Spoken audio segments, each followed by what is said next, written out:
unprecedented. Now, where do we stand now? I mean, there seems like a lot of hand-wringing going on right now around the world about whether something can actually happen in Copenhagen. Are the signals being sent right now, are they optimistic, or should we start to reduce our expectations at this point? What I'd say about this is that the world has moved a long, long way in the last 2 years. We may not be in quite the place that we would have wanted to be at this stage in the process, recognising that Copenhagen is 22 days away. But nonetheless, we've moved a very long way.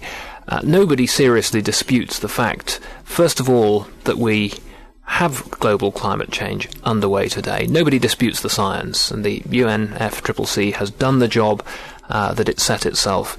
And I think Rajendra Pachauri well deserves his Nobel Peace Prize for that work. So nobody disputes the science today. Secondly, nobody disputes that global leaders have the responsibility of fixing this problem. There is very little in the way of opposition to the idea of a global deal. And again, this represents quite a lot of progress from 2 years ago. Broadly, we've lots of international meetings at which the leaders of the world economies have committed to a 2-degree target, in other words, to limit the rise in global temperatures to 2 degrees. And there's no serious opposition to the idea of a 2-degree target. Again, this is something that represents a very significant change from a couple of years ago.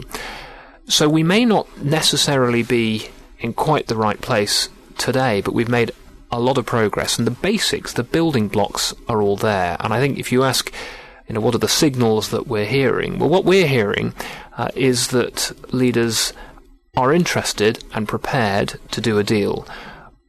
I talked about the complexity of that agreement. That's the issue today.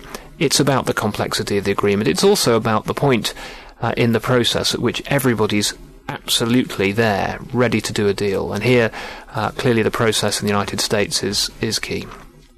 Okay, so you're saying this more as a legislative process problem, the reason why we might not actually achieve a goal in Copenhagen, not so much that people are disputing the principles at stake here.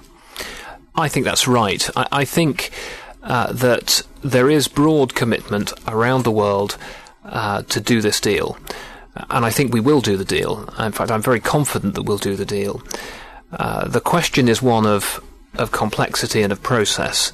And with the right political will, you can solve these problems. It is, however, entirely unprecedented. A deal along the lines of the one that we're discussing is unprecedented in scale and scope and complexity. And that's the difficulty today. My sense about this is that we have a very important few days ahead, a very, very important meeting in Copenhagen. We can come on and talk more about that in a moment if you're interested. But the building blocks are certainly there. You mentioned the role that the United Kingdom has had. We have certainly continued to argue throughout the economic crisis about the importance of keeping on our eyes on that bigger goal. And what we've also seen is at various points in this process, the complexity of what we have at hand has become the enemy of the process. And at various points, we've tried to break that deadlock. And I think Gordon Brown's leadership here deserves particular mention. Back in July, we published recommendations that looked at how you might finance a global deal. We were the first to talk about $100 billion of transfers from the developed to the developing world as part of the deal. We were the first to seriously talk about fast financing for mitigation for countries in the developing world. And this is something that, as far as we're concerned, is extremely important, that we take visible, strong steps, that we're courageous about what we say, and that we're serious in trying to break the deadlock that exists. And this is something that time and time again we're going to need to have to do. We're going to be in the position of having to actually drive the process forward, and that's something that Gordon Brown is very committed personally to doing, that the United Kingdom is committed to also.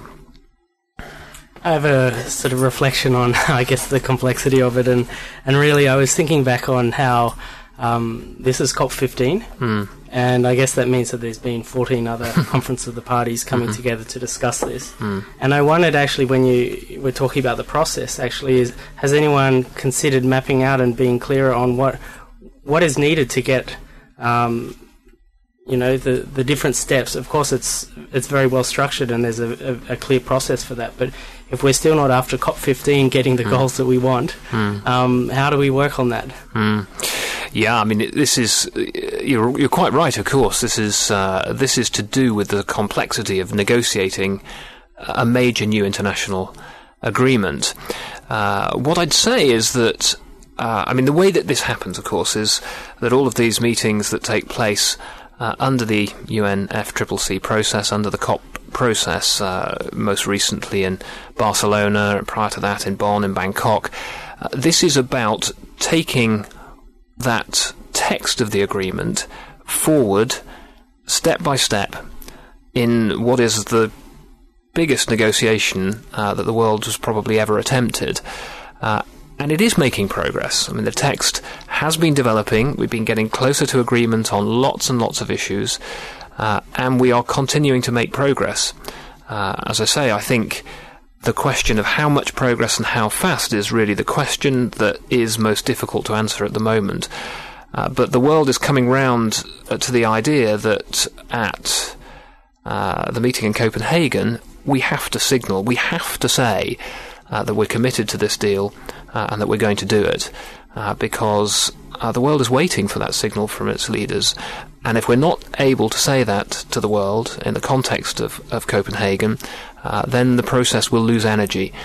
People will lose confidence, and the credibility of the process as a whole will be damaged. So the process, in a sense, is mapped. We've got a document, and the document is getting shorter as we take more and more square brackets out of the document, as more and more is agreed. And I think people basically know the job that needs to be done. It's now a question of aligning all of those big economies behind that deal. I guess then when there's the 2-degree targets being agreed, and that it really only becomes clear what that means when it's on text in a document, and I guess that's the process now.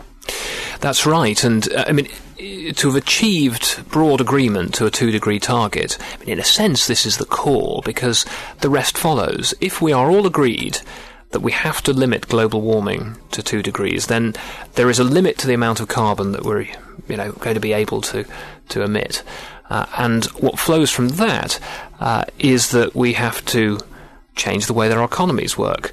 The detail of the agreement is effectively who does what, who takes responsibility and how far, and how much we compensate, particularly the developing economies, for the actions they would have to take in order to mitigate the effects of changing those economies. So that's the heart of the deal. And actually, it sounds terribly simple when you talk about it in these terms, but let's be clear, $100 billion of financing per annum by 2020 is a huge amount of global financing to manage. So you need to have some form of new global governance body. We haven't created many of those since the Bretton Woods institutions were created to manage the world economy at the end of the Second World War.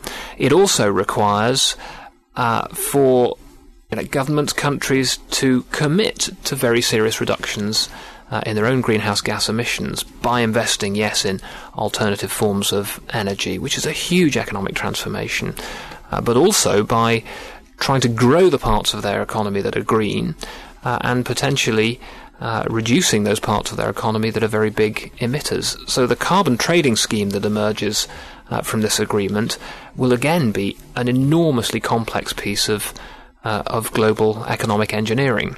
And that, in a sense, again, is at the heart of this. If we're in a position, we agree 2 degrees, we agree the economic transformation that needs to take place, we know that we have to transfer financing and funds, we know that we have to support the world's poorer economies in doing this.